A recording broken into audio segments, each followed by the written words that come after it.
Aujourd'hui, on aborde la problématique des cures détox. Bonjour et bienvenue dans Réflexion naturopathique. Vous vous intéressez à la santé, aux médecines alternatives, vous cherchez à améliorer votre hygiène de vie, à acquérir les outils pour devenir acteur de votre santé, mais vous vous sentez parfois perdu au milieu des informations contradictoires que l'on trouve dans ce domaine. Alors, bienvenue sur Réflexion naturopathique, le podcast qui apporte un éclairage nouveau et approfondi sur les questions de santé, de bien-être et de développement personnel. Alors bonjour, après ces fêtes marquées par nos excès de tables habituels, nous avons tous envie de faire un grand nettoyage intérieur. Alors tous les magazines de santé vont recommencer à nous parler de cure détox, de nettoyage organique, d'élimination des toxines.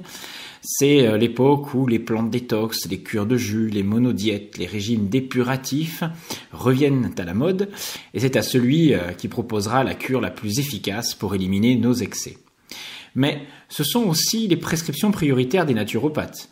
Pourtant, les médecins diront que le processus de détoxification ne peut être obtenu par ce genre de prescription, et ils auront en partie raison, nous allons voir. Que les naturopathes et les médecins ne s'entendent pas, ça c'est pas très nouveau. Mais dans ce cas, le malentendu dépend de la définition que l'on attribue à la notion de détoxification ou désintoxication, comme on va le voir en naturopathie. Alors essayons de comprendre ces deux approches de la détox pour réconcilier tout le monde. Alors que signifie élimination des déchets?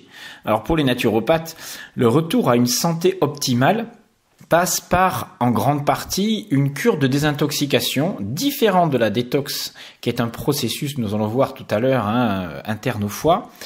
Et donc, ce phénomène, cette cure de désintoxication, consiste à l'élimination de certains déchets. Alors moi, j'ai eu du mal à différencier les deux processus, détox, détoxification, désintoxication, puisqu'il y a 25 ans, quand j'ai débuté ma formation en naturopathie, même si j'avais déjà vu plein de choses avant avec mon père, on ne parlait en fait que de cure de désintoxication telles que Marchesso avait défini les cures en naturopathie, et ce n'est qu'après que les mécanismes de la détoxification interne au foie se sont fait connaître. Alors en naturopathie, on va vous parler d'éliminer deux grandes familles de déchets. Alors on a les déchets d'un côté qui sont de nature plus acide, qu'on va appeler déchets de nature cristalloïdale, puisque en se précipitant et en s'associant à des minéraux dans l'organisme, ils peuvent provoquer des dépôts inflammatoires de nature, donc d'origine nature acide. Alors on va vous parler de déchets comme de l'acide urique, de l'urée, de l'ammoniac, de l'acide hippurique, ou plus généralement, plus grossièrement, de purine, qui sont sources d'acidose métabolique.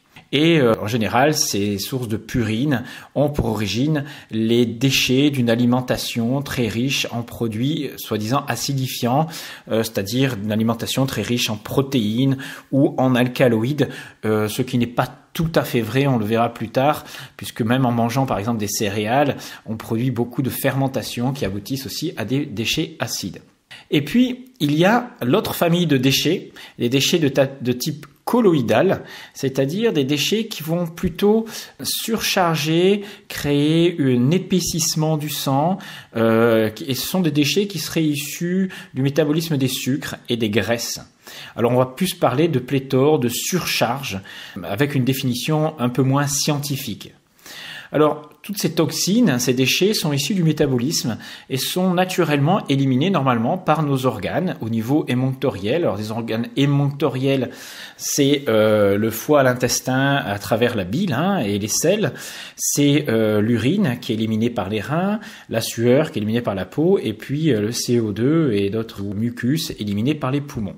Alors, cette vision est un petit peu grossière et caricaturale. C'est la vision naturopathique de l'élimination, mais la réalité est bien plus complexe et engage de très nombreux mécanismes biologiques qui débutent au niveau cellulaire. Mais pour la compréhension des choses, cette vision schématique de l'élimination est assez intéressante. Alors, en naturopathie, qu'est-ce qu'on fait pour favoriser cette élimination-là? En première ligne, la cure détox doit consister à consommer, alors ça c'est pour les naturopathes, des plantes dites drainantes ou dépuratives.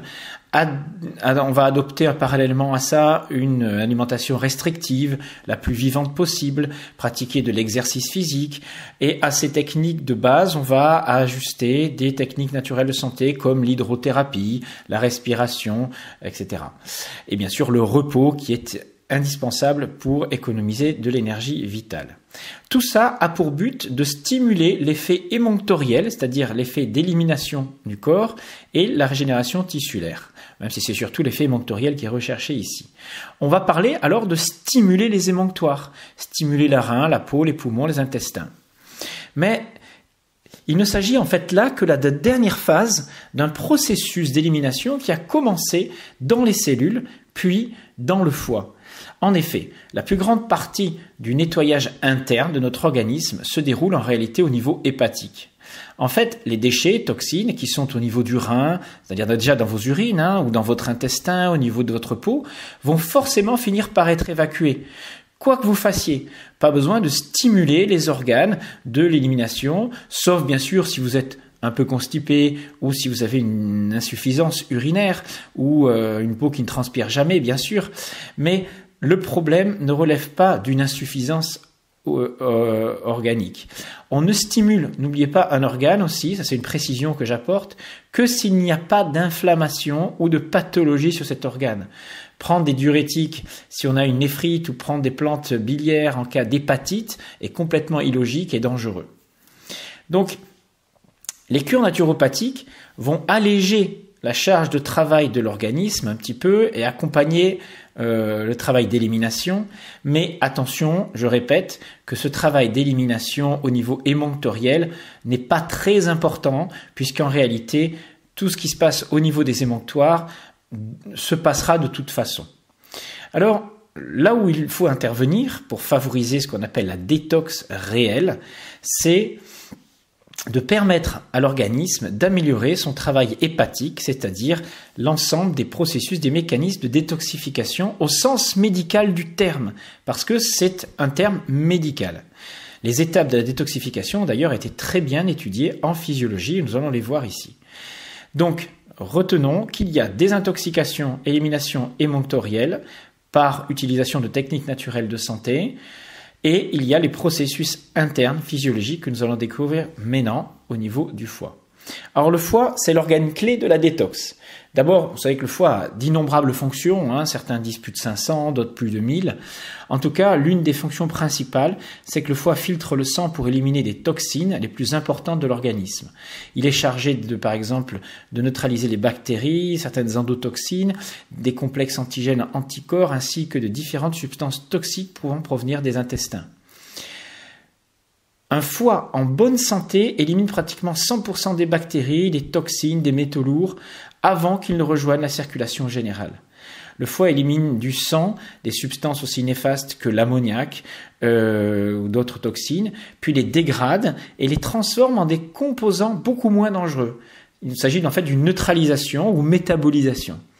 Par exemple, il va métaboliser la plupart des hormones et des médicaments ingérés en d'autres produits plus ou moins actifs, mais moins nuisibles pour notre organisme. Il synthétise aussi et sécrète la bile pour éliminer les toxines liposolubles et le cholestérol en excès, par exemple. Et lorsque l'excrétion biliaire est inhibée, c'est-à-dire insuffisante, les toxines risquent de stagner plus longtemps dans le foie où elles peuvent exercer là leur action néfaste. Donc il est important d'avoir une bonne vidange biliaire régulière. Lorsque les systèmes de détoxification du foie sont débordés, les toxines, là, s'accumulent dans l'organisme et favorisent l'apparition de problèmes chroniques de santé. Il est donc particulièrement important de protéger, soutenir son foie et de le stimuler, ces systèmes de détoxification, de temps en temps. Alors, la détoxification proprement dite, c'est quoi ? Eh bien, c'est tout simplement un enchaînement de processus enzymatiques, de mécanismes enzymatiques. Alors le foie va utiliser la voie enzymatique pour décomposer des produits chimiques indésirables, tels qu'on l'a dit des molécules issues des médicaments par exemple, des pesticides, des entérotoxines provenant de l'intestin, ainsi que des hormones stéroïdes ou des produits du métabolisme qui deviendraient toxiques s'ils s'accumulaient dans l'organisme. Alors ce processus correspond au métabolisme des xénobiotiques. Alors xénobiotiques, ça vient de xéno, étranger, et biotique, la vie, donc de molécules étrangères à la vie. C'est-à-dire la manière dont le corps gère les molécules de l'extérieur. Alors ce processus se déroule en 3 temps. La phase 1 est dite de fonctionnalisation. Les enzymes de cette phase sont regroupées pour la plupart sous le terme de cytochrome P450. Alors vous avez peut-être entendu parler de cette molécule. Et ces enzymes vont oxyder les toxiques liposolubles en leur ajoutant un radical chimique. Alors nous verrons que lors de cette phase, le statut en antioxydant de notre organisme est primordial, c'est-à-dire que ces enzymes, pour fonctionner, ont besoin de certains antioxydants. La phase 2 est dite de conjugaison. Elle est en charge de transformer les substances oxydées issues de la première phase en molécules hydrosolubles, pouvant être ainsi éliminées par les urines et la bile. Cette transformation est assurée selon différents mécanismes en fonction de la nature des substances. On parle alors de détoxication par méthylation.